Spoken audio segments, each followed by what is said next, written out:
Hello, everyone, and welcome to this evening's session, Anti-Racism, How to Show Up and Stand Up. We're so glad that you have taken the time to join the conversation. My name is Holly Brown, and before Dr. Lori and Dr. Plummer join us, I want to go over a few items to make this a productive and satisfying event for all.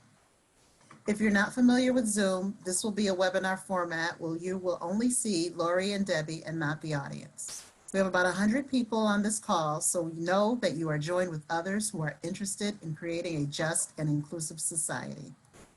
We invite you to participate by using the Q&A button to ask questions, make a comment, or share resources during the conversation. Please also feel free to put your comments out to your social media networks using the hashtag #ShowUpStandUp and also hashtag #GettingToWe. I will be paying attention to the chat room and can get Dr. Lori's attention so that we can address as many questions as possible. Dr. Lori will interview Dr. Plummer for about 35 to 40 minutes, and then we will be fielding questions from the audience for about 10 minutes. At the end of the session, we will provide you with where you can get the tools that Dr. Plummer will reference and where you can get the responses to the questions that we will not be able to address this evening. Any questions before we get started? Well, thanks again for joining us, and we will get started now. So thank you, everybody, for not only taking time out to join us in this conversation, but by joining, we understand that you are standing up and committing to learning how to be an anti-racist. And for that, we are very appreciative. So welcome. I'm Dr. Lori Stevic-Rust. I am a clinical health psychologist, author, and speaker. And it is my distinct privilege to introduce Dr. Deborah Plummer, who is an internationally recognized psychologist, university professor, author, and speaker, and a diversity thought leader on topics central to racial equality, inclusion, and mutual respect. Debbie was named by Becker's Hospital Review as one of the top 15 chief diversity officers to know. And I will proudly add that over the past 40 years, she has been my teacher, my advocate, and my friend. Whenever anybody asks Debbie how we met and how we got together over these 40 years, Debbie usually will say, we went to school together. So I'm here to say that, yes, in fact, we did go to school together. Debbie was my high school teacher and went on through my college years as being my advocate, my mentor, and teaching me through those 40 years of friendship on how to do some good self-examination, how to look at myself and authentically show up with my racial bias, my ideas, my prejudice, my gifts fully exposed to have those deep and meaningful conversations. And so particularly today, while we are in such a divided, stressful, hate-filled place in our world right now, I thought it would be really helpful for us to pause for a moment and learn some strategies from Debbie on how we can go from us and them to we. The concepts tonight, my expectations and hope at the end of our time together here tonight is that we all will use this next hour to pause, to listen, to learn, to show up, and then to walk away with actionable items about how we can not only stand up, but sustain ourselves as upstanders in the fight against racism. So with all of that said, again, I welcome you to tonight's webinar. And I am going to open it up again with thanking Debbie for being here with us tonight. I know that now more than ever, her time is really crunched with everybody wanting to hear about her research and her wisdom. So I am really distinguishedly privileged tonight to have her here with us. So let me start, Debbie, by asking you to begin to unpack this concept with us. Words like racism and anti-racism. Can you begin the conversation with kind of a racism 101 so we're all collectively talking about the terms the same? Well, thank you, Lori. And I certainly also want to join you in welcoming those of you who are on this call. And I must say I'm a little teary because of that introduction, Lori, in the sense of you are such an outstanding upstander in the true sense of the word. You know, we use that word, it was coined by Samantha Power, who was the former US ambassador under Obama. And if you read her book or know how she pushes, you know, doing the right thing and not just being a bystander. And the term got popularized by the group Facing History and ourselves, the organization, which I'm involved with, and Lori is as well. And so it's such a wonderful way to see you as a role model. You know, we all hold Nana, you know, your grandmother as a teacher and being an upstander.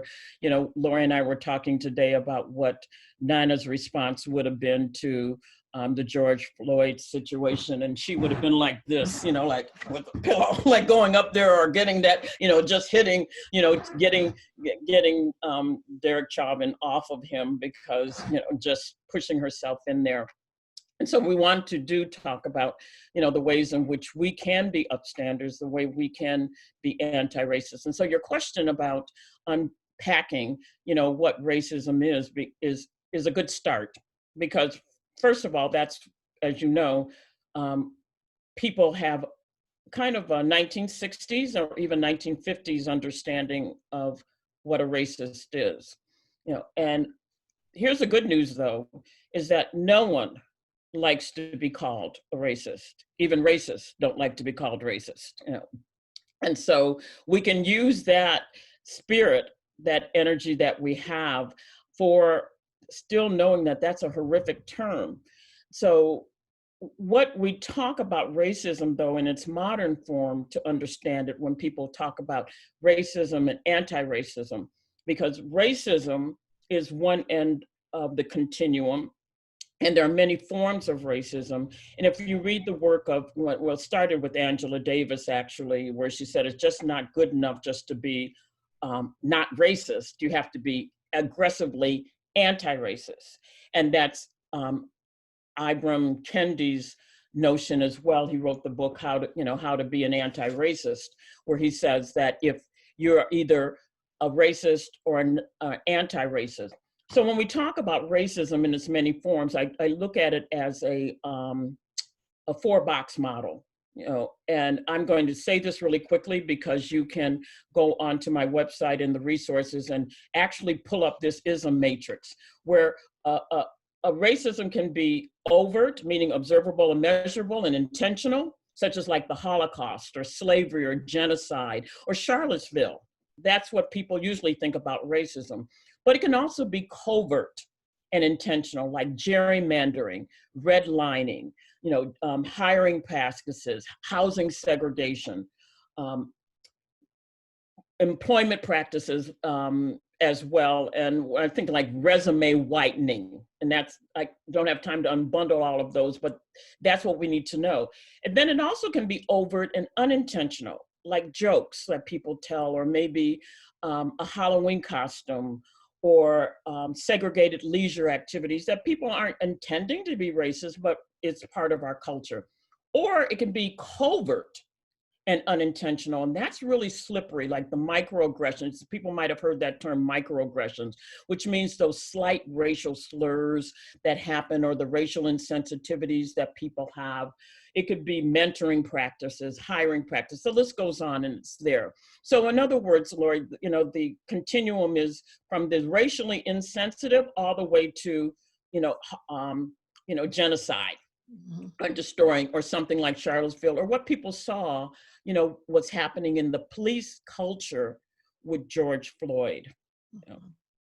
You know, and one of the things that you talk about, and I'm actually going to quote you in one of your writings. You said racism is determined not by intentions, but rather impact.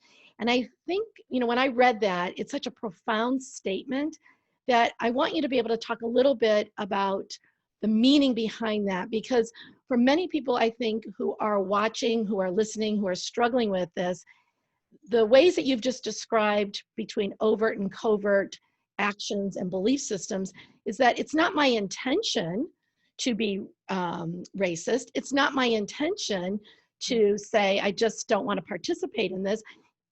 But the impact that my inactivity or my subtle racial slurs or exclusion has an impact. And that really spoke to me. Can you say a little bit more about that sentence? Sure. Again, as you said, people generally think about racism, or if I'm racist, as a personal prejudice or an attitude, and it's more than that. I think what has happened with George Floyd has given us an opportunity to understand better institutional racism or systemic racism.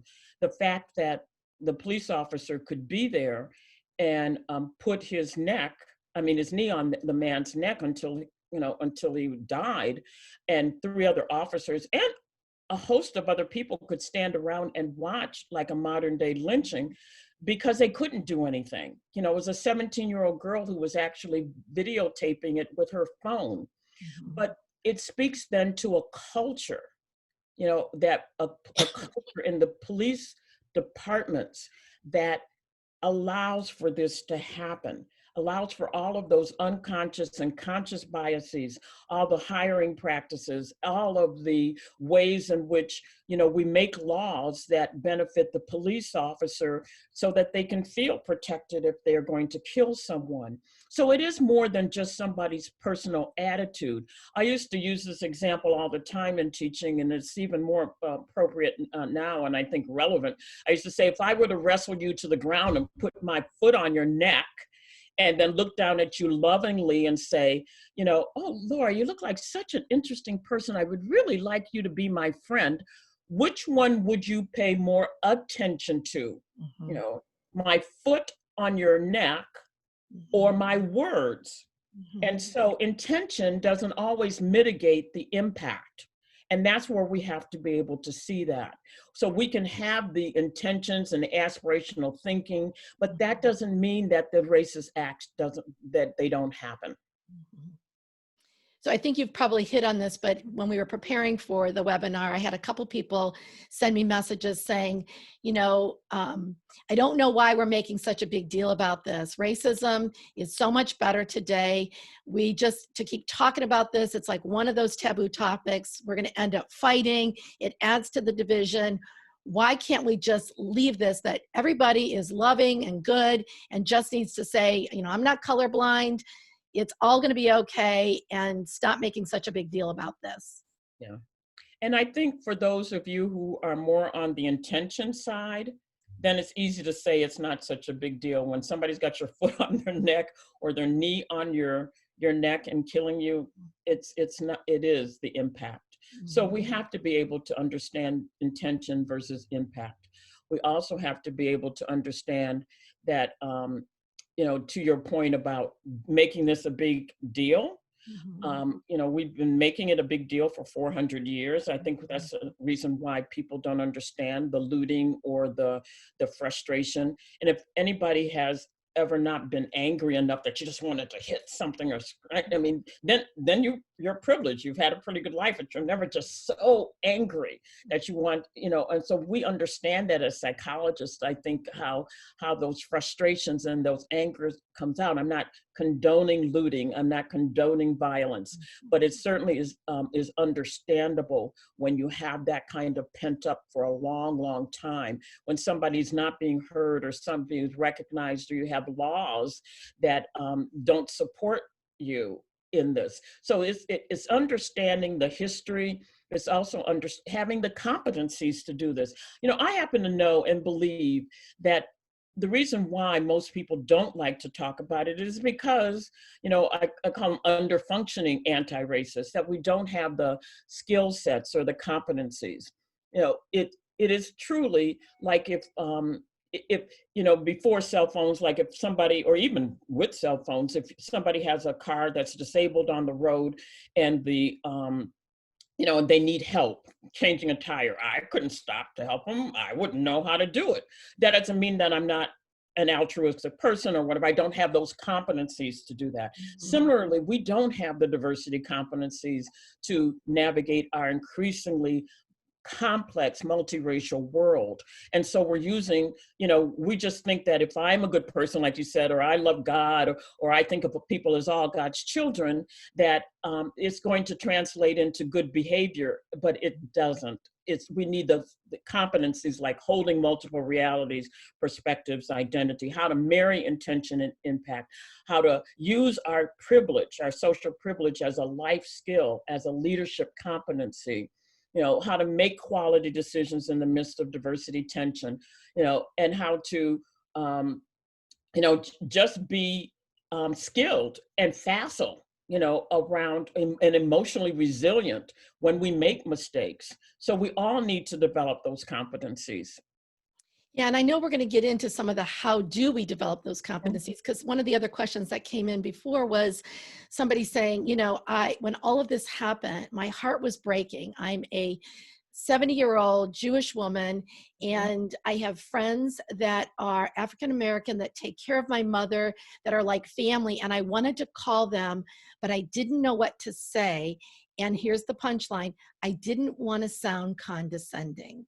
Yeah. So the struggle and the message, I know there were multiple realities within that of recognizing, maybe even not using the word, the privilege of, if I speak to you in that way, it's as if I'm speaking down and my privilege is showing. Can you talk a little bit about privilege, about white privilege? Because it's a word, just like racism, that makes people bristle, that people don't want to really unpack that word either. And I know that it's imperative, because to become a more just society with better equity for everybody, as white individuals, we have to be able to own some of that. So can you talk a little bit more about that? Yeah, that is, you gave me probably a $2 million question, and I've got about a $2 answer. I've got a big answer, but it's going to take a lot of time to respond to that, because it was very rich. Let me just say to the first part about people feeling they want to do something, but they don't know what to do. I think just being who you are and genuine and putting it out there is important. You'll get we got a lot of prescriptive information right now about how whites should behave. Like, don't go to people of color and Black people and tell them you're sorry, because that's bad. And then you get other people, you'll hear other writing that says, you can express your sorrow for, this. So people are like, well, what am I supposed to do? And then in the face of that, they get so confused, they don't do anything. Or like you said, I don't want to appear condescending, or I don't want to appear like educating. I think you can say, I just what you just said, I mean, just from the heart. Mm-hmm. I am so saddened by what's going on. I'm also confused, and I'm hurt, and I'm struggling and thinking about white identity right now and what that means. And that's a good thing. And any person who responds negatively to that, then there's something wrong with them, because you have to be able to take that in. Or they can say to you honestly, I'm not ready right now. Mm-hmm.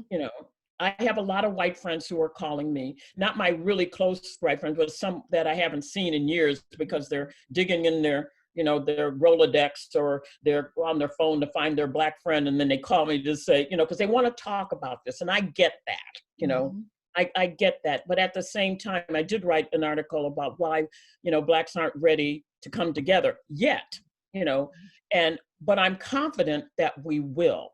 I'm confident that we will. So first thing is just to be genuinely yourself, to talk from your core identity, because that's what we want, core to speak to core. Then privilege. Again, privilege, like diversity, like racism, can be a word that people get tired of hearing. And I think when people think about privilege, they think about the fact of they don't think about social. It's not privilege like I earned something and I have a lot of money, or I didn't have a hard life. It's social privilege. And when we talk about social privilege, we're talking about unearned opportunities, access, laws that benefit a group of people and disadvantage others. And we all have privilege in different dimensions of diversity. As I sit in my beautiful home, I'm looking at your beautiful home. I talked about even having pandemic privilege, how, I could, do all of these things. I didn't have to worry about job. I didn't have to worry about, a lot of the things that some people were being concerned of. But I also have class privilege and, age privilege, a lot of other dimensions of social privilege acts the same way. And white privilege, because of the visibility of it, means that there are laws and opportunities and access that you simply have just because of privilege. I always explain it with if you've rented a car And when you rent the car, you take the car back, there's that sign, that ominous sign that says, do not back up or your tires will get, are you familiar with, like, you Yeah, see that? yeah. Those I've never tires. done it, just so you know, but yes, I'm No, aware of yeah, it. because it makes me really scared because that sign says, I'm thinking, am I going the right direction? Because those spikes are up there. When you're traveling the world as a white person, you have racial privilege, which means those spikes just lay on down, and you can be confident that if something did happen, those tires did damage your tires, that the rental company would take care of it. Now, people of color, and usually, and especially in this case, we saw it for Black people, that those tires don't lie down, and we're also trying to always navigate, trying to get that car around with those spikes up there, So what we want to see happen with privilege is that we all use our privilege, for, as I call, a life skill. And if you're in a position of leadership, then you use it as a leadership competency, that you try to make sure that those spikes lie down for everyone, that everyone has opportunity access. And it's not attached to skin color, but rather to conditions that we create. Yeah, well, and I think, when I listen to what people are starting to have conversations about of how do I show up, what does it mean to really say, I'm with you? And do I have to feel ashamed? Should I be apologetic for 40 years, for what's been going on for 400 years? And I think, for me, and you can speak to this, showing up is what we started the top of the hour with. It's about showing up with your strengths and your weaknesses, your deficits, your bias, your gifts fully exposed. Because if we don't do that, and I think as I said, I've learned that from you over the 40 years of being in friendship with you, that you can be a racist and an anti-racist all in the same sentence. Your actions, your thoughts, which then for me takes the racism word. It's not like a stamp. It's not the big R on everybody's forehead, but rather self-examination and showing up to look at, why do I feel that way? And as I unpack that further, the reality is because I'm holding a racial bias in there that I don't like how it makes me feel about myself. But for me, the concept of showing up is really about, I can't engage with you in a work environment, in a friendship, in a relationship, in community, till I do that deep dive work with myself. Can you speak to that a little bit more about how you think people need to do more of that from both sides of the community? Absolutely. Because you've hit it, I have to work out of my core identity, and that's our lifelong process. I've always said that all of us are a little racist, sexist, homophobic, classic, ageist, et cetera. It's a matter of degree. And our life work then is to rid ourselves of all of that. And I often use the onion as an example of the layers out of which we tend to act, rather than that core. And at the core identity is our humanity, the things that we are, and some people, that's what makes us like godlike, because we, at the core of identity. So when our core is speaking to core, and not out of our layers, when I'm looking at you and interacting with you as a human being. Now, how do I want to do that then in showing up? Which means I show up trying to act out of my core, but when I'm raggedy or when I'm acting out of my layers, like you were talking about, I got to own that. And I have to be able to understand that this is hard work. It's not just a matter of having a good attitude or like, saying that I'm a good person, I don't, I'm colorblind. No, because it really is hard work. Yeah, and you wrote a book when we think about how to show up and how are we going to leverage our relationships really to be able to have that core-to-core conversation. Your book on Some of My Friends Are ... talks about cross-racial friendships. And in the book, you make the argument again of how important these friendships can be to move us along in this divide. And again, I have a bias in that I think women who have very powerful friendships, we hold a lot of power to be able to really advance this conversation through our cross-racial friendships, but they are not easy. So let's talk a little bit about some of the concepts in your book and about, the idea that these cross-racial friendships are so very important to the story that we're trying to tell and the outcome and the impact we're trying to achieve. Yeah. Thank you for that, Lori, because, I used to believe as a chief diversity officer and someone who's been in organizations, gosh, over 100 of them, in my professional life doing diversity, equity, inclusion, and belonging work. And I used to think that that's where we were going to make the difference. And I began to see that that's not, because of issues like structural racism, where we do have laws and policies. And at work, you really don't have egalitarian relationships. If you have a friend, either it's a work friend that's of a different race, and you're doing that, if something happens, it can mess up, your work relationships too. So true friendships, they can start at work. I'm not saying that they don't develop there, but egalitarian relationships where there's not a power differential, where the trust is there, that you can have those honest and deep conversations, or where they are really, I believe, a sure path to healing our racial divide. The problem is that most of us don't have those kinds of relationships, not just the ones that we can, like I used to say, like that you name, like I call them the bubble friends or the fantasy friends, like it's the Pomeranian dog's mom, or the person who sits 3 pews behind you. We don't really know those people. I'm talking about the people you could call at 3 a.m., the people, like one of my focus group persons said, that you could do a number 2 in their bathroom and not worry about it. Those are the close friends that we're talking about, that you can have these really deep, honest conversations about George Floyd and what just happened.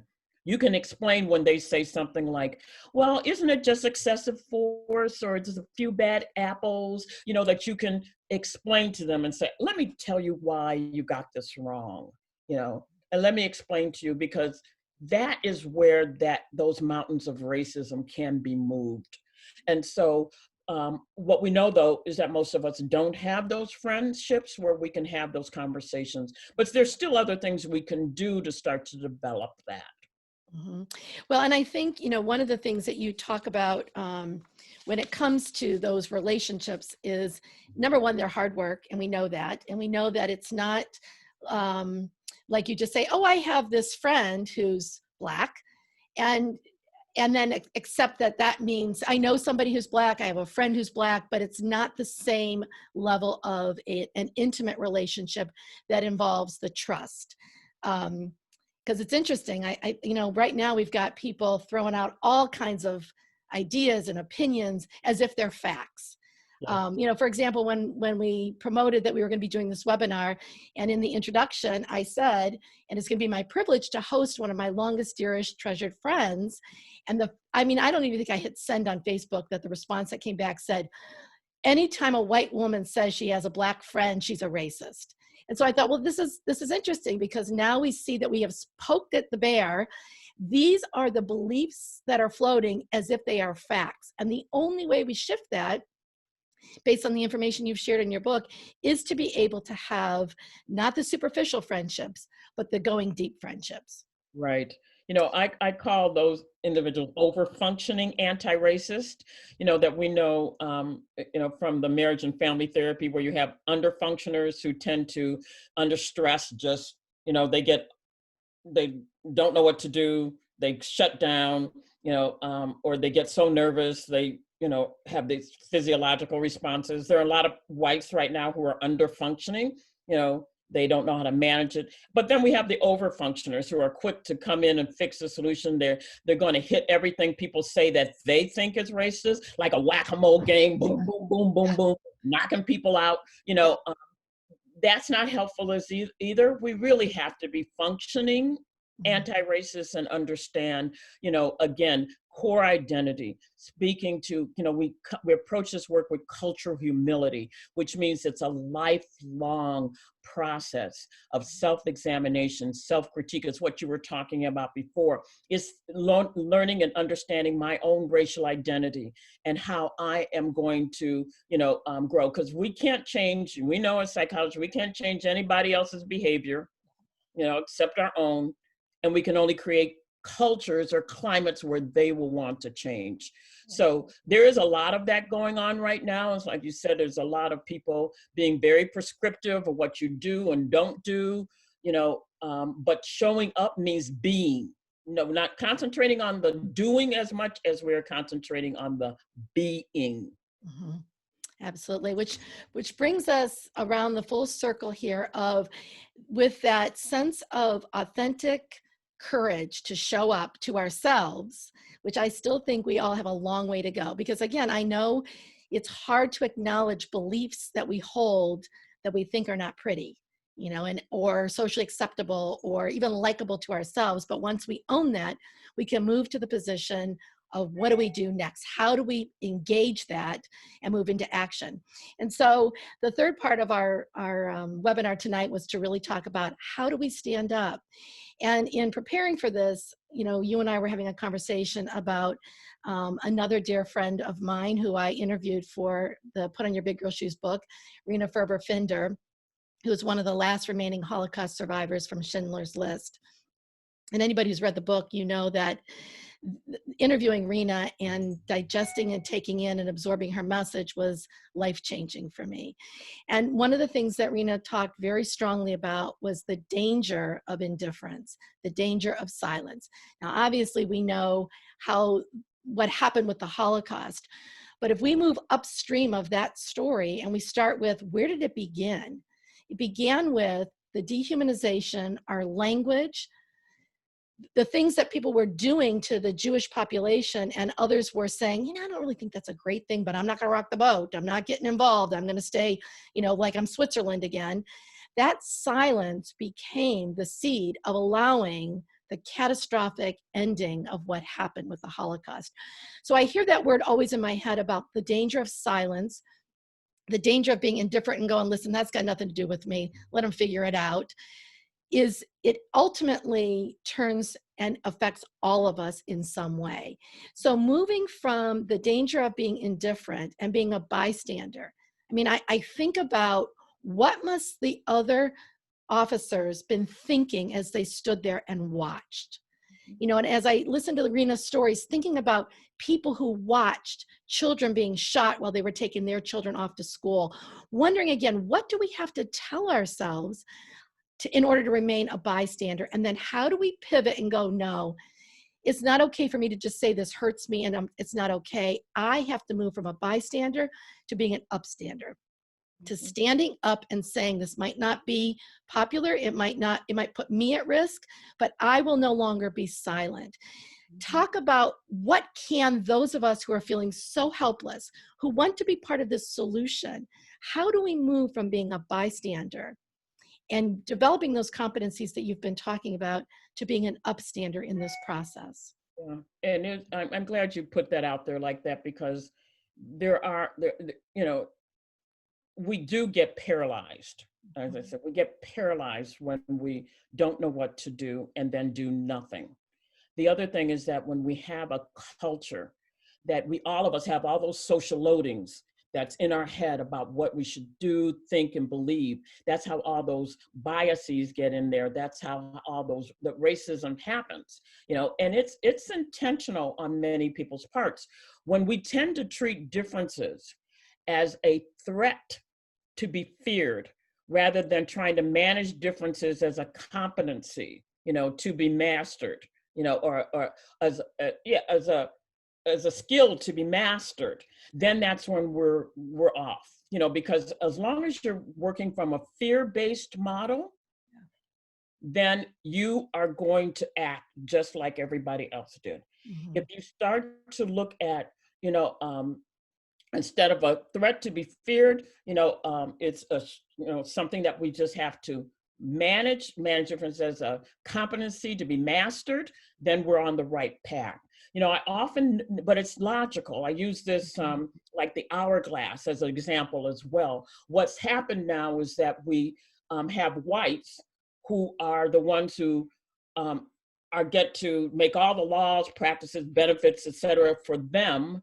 That's what privilege is about, and they get to mess on people, people of color. And because we're coming out of a fear model, then what's people are concerned about, all we're going to do is flip that hourglass, and now people of color are going to do the same things to whites.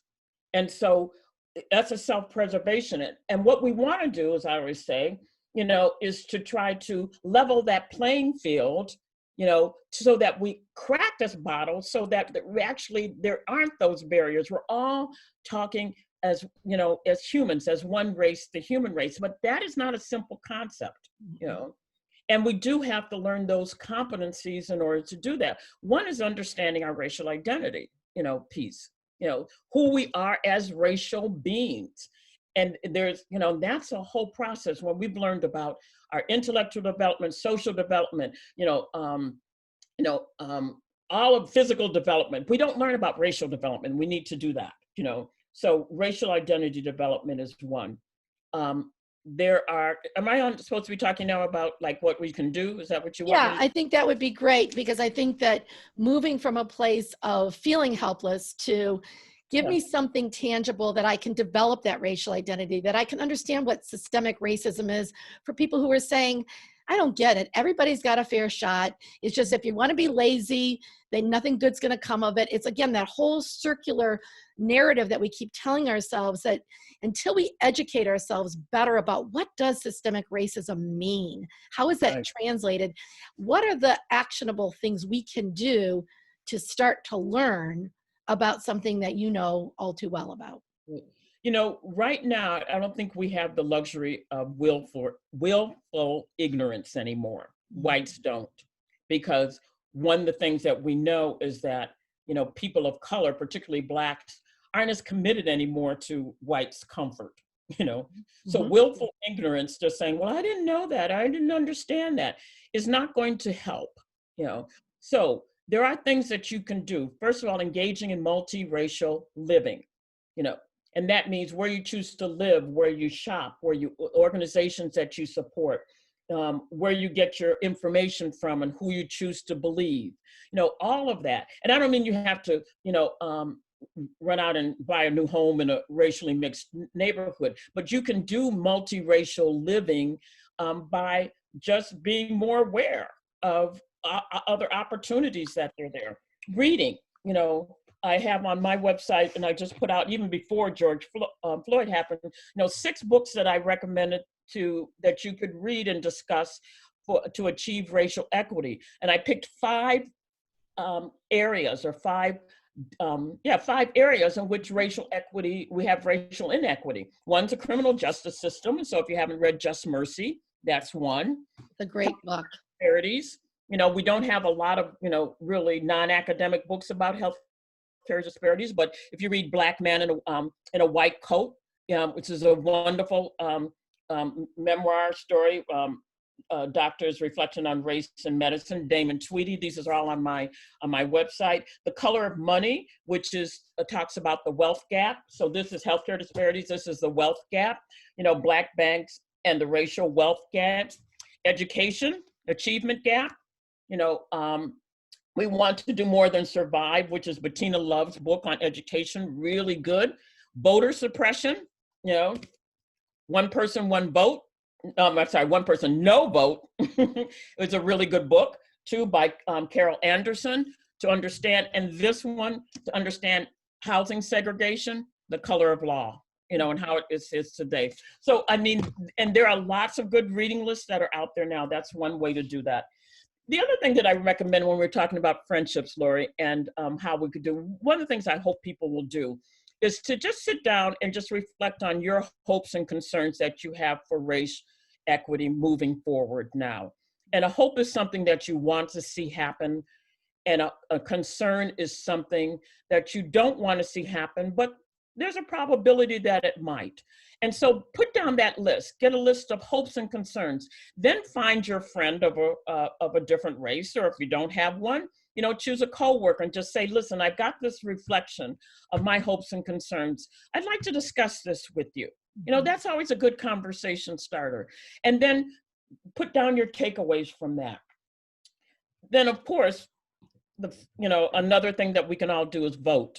and vote for candidates and ask them, what is their stance on racial equity? What are they doing to make a more racial, just, and inclusive society? Yeah. And I think that, as you talk about, my hope is that as people leave the webinar tonight, that they not only do the reading and educating, because again, that makes us drill down deeper in terms of our awareness. So the things that we are talking about comes from a place of being educated and knowing the things that maybe we don't really want to know, but it's the starting place. And then I love the idea of having that conversation with other people, because I know how hard and how painful those conversations can be. But anybody who wants growth within themselves, growth in their relationships, or the opportunity to have a seat at the table to be part of the solution, as opposed to just feeling so sad and overwhelmed and saying, oh my God, what's happened to our world? It's so divided. We can be an important part of bridging that divide. And I'm going to just add, because I know we're at time here to open this up to Q&A, but to all of our viewers out there who are watching today, I have to say, I have great hope in not only my generation, because that hope's getting a little bit smaller, but in the generations that come, my children's generation and their generation. I believe that the generations coming down the pike are more interested and willing to purge themselves of some of the old way of thinking and really actively engage in more self-awareness and more inclusive communities. And so that gives me great hope. And when I saw some of the 20-some-year-old males joining our group tonight, and people from a variety of backgrounds, I thought, these are the people who are taking time out of their day to put their money where their mouth is, to say, I want to be part of the solution. So I, again, applaud all of you who are here with us tonight, doing the work that it takes to get us to a more inclusive, equitable life. So let me pause there, because I think Holly maybe has some questions that Dr. Plummer here has to answer for us. First, I agree we need to be able to discuss together without feeling defensive, but it seems like our political environment shuts off any different point of view. How do we change that?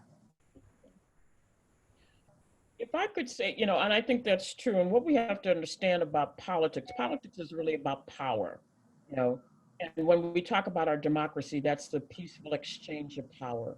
So what's happening now is that our democracy is being threatened because we don't have that peaceful exchange and interchange of power. And so we have to know that when we have populist thinking is, Lori, what you were even talking about, with people just thinking, if I've read it, or if I think it, or if I've lived it, that makes it the fact, and that makes it the reality. And we have to come back to knowing that subjective reality is not necessarily, the historical fact, or it's not empirical facts, which means data that we can prove, that's generalizable, that goes from science. So I think if we all, first of all, we have a lot of work to do in order to change our political climate, which starts by, again, really holding people accountable for their vote.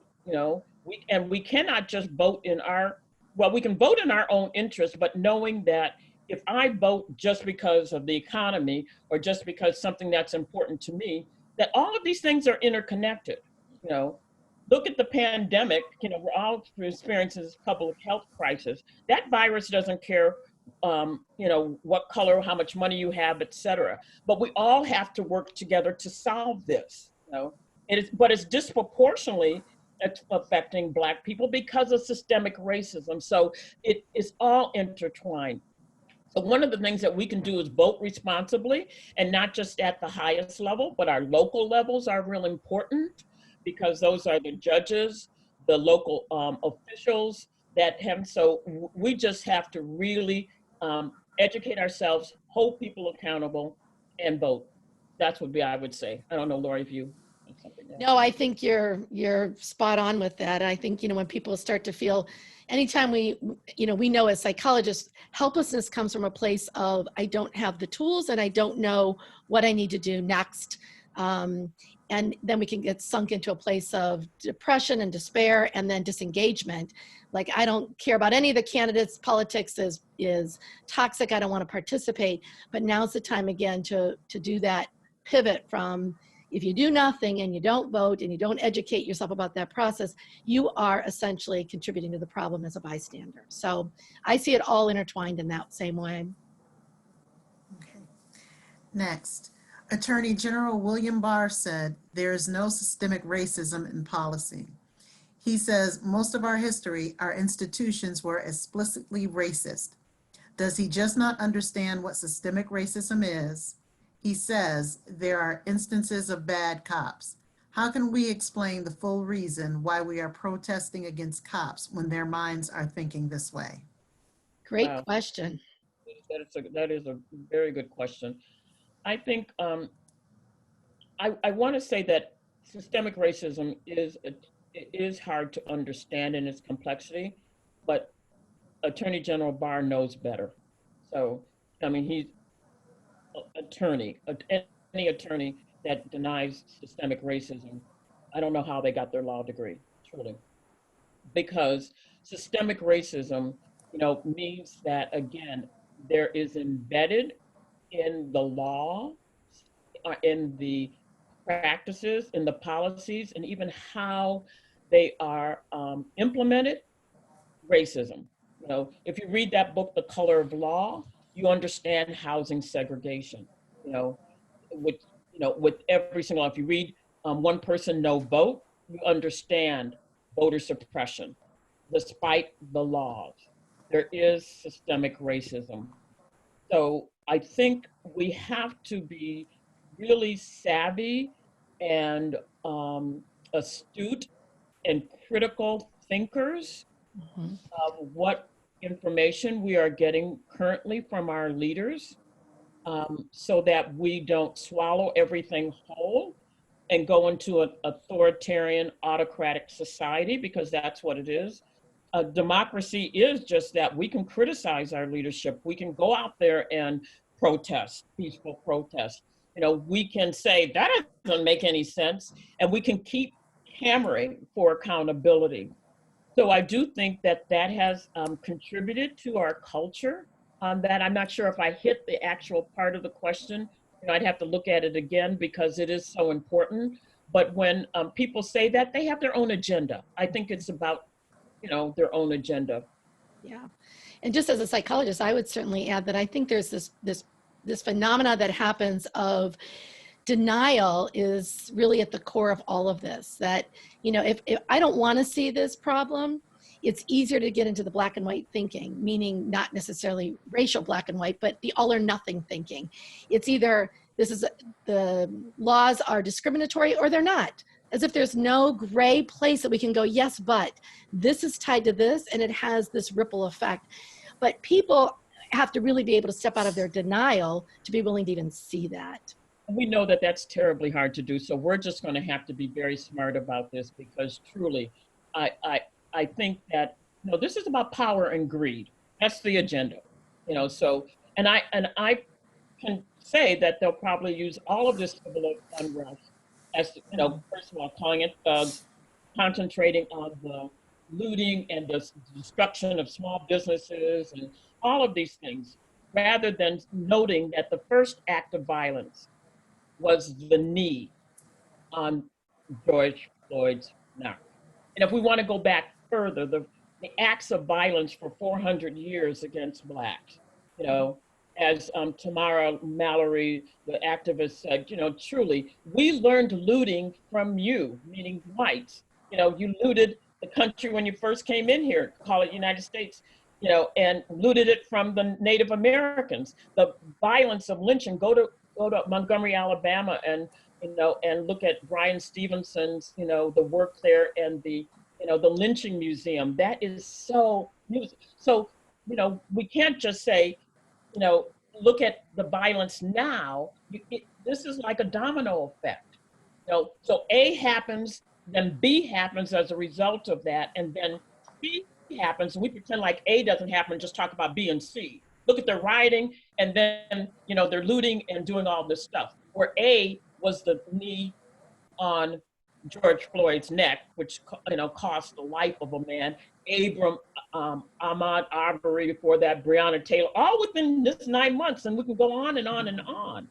So let's not forget the catalyst for all of this. Let's not forget the start. I'm working with organizations in the Cleveland that are and have been trying to make real differences in communities with large percentages of African Americans. The idea of defunding police budgets is just anathema to our efforts. Thoughts about this new policy idea? Well, first of all, I think we have to understand what they mean by defunding the police. I think it's like when Black Lives Matter came out, and then people will say, well, all lives matter. Well, they were getting a catchy, like a phrase to start it. They could have said Black Lives Matter too, or Black Lives Matter also. Because what was happening that, yes, all lives matter, but Blacks weren't included in there. It's like everybody else was eating and we weren't eating. And so we're saying, hey, we want to eat too. It's not that we are hungry and then people say, oh, well, all of us are hungry. That was the point. I think when they're saying defund the police, they're saying, as Kamala Harris just talked about today, we have to reimagine a whole police culture. And many times you start from scratch. So it's not that we're abolishing the police officers, it's redistributing funds so that they get at the root cause of what's happened to police, what's happening for police officers. And there are many police officers who understand this, because police now are, they're obligated to do everything. Mental illness, take care of the mental ill, the homeless. We police everything. We over-police in this society. It's just like with our educators. We expect them to be the therapist, the parent, we put them in the classroom, but we give them everything. We give them all of our social ills, and the same thing we do with police. So what they're meaning by defund the police is to take those funds, reimagine them, redistribute them, look at what the police needs, and go back to community policing, where it is about protecting and serving, and redistribute it to those agencies that could help more with mental illness, homelessness, all of those things. Yeah, those social service agencies, it's not like give it completely to them, but let's talk about what makes sense. Okay. Dr. Plummer shared a lot about various competencies. Do you happen to have those on your website? I believe so. There are 5 that I promote, and I think, and I'll go back, but if when we talk at the end, there's a resource list. So I talk about using our privilege as a life skill, and I often teach about it as using it as a leadership competencies for those. That's 1.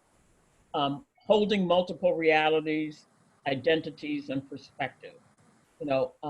Moving from certainty to curiosity. And that's what I think, Lori, that we were talking about. People have to do that. The world has changed, and we also are not so certain about anything. So just being curious.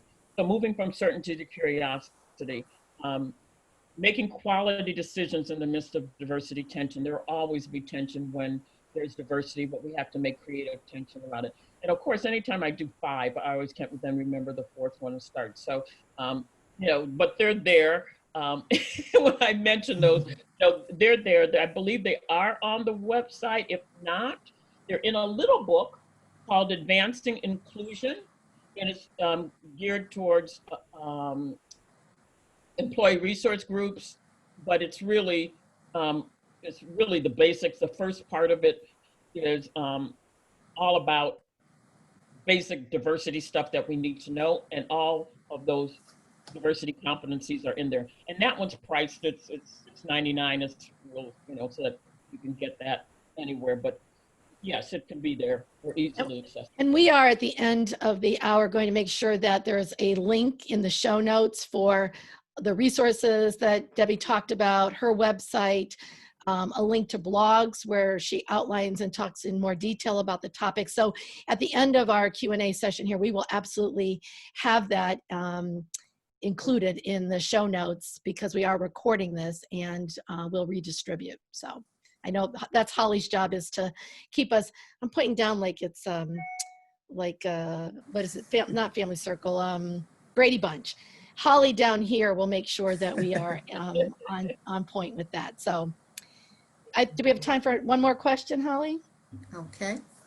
As a nurse whose patients are mostly Black, how can I help bridge the gap of inequalities that we know exist in medical care for the Black communities? Wow, that's a heavy one. I think, first of all, thank you. I think nurses, especially during this time, lots of applause to you, for the care that you are providing. And I think inherent in what you're doing, is taking care of making sure that they have equal access, and the treatment outcomes are, getting what they need, because healthcare disparities is about access to healthcare. It is about treatment outcomes, and having positive, and the delivery of the healthcare delivery, those three areas: healthcare delivery, access to the healthcare, and treatment outcomes. And so nurses have a big role, particularly around the healthcare delivery, and do a good job of that. So I think you can see, that the what you're doing naturally is really supporting healthcare delivery. Healthcare disparities. So don't underestimate what you're already doing.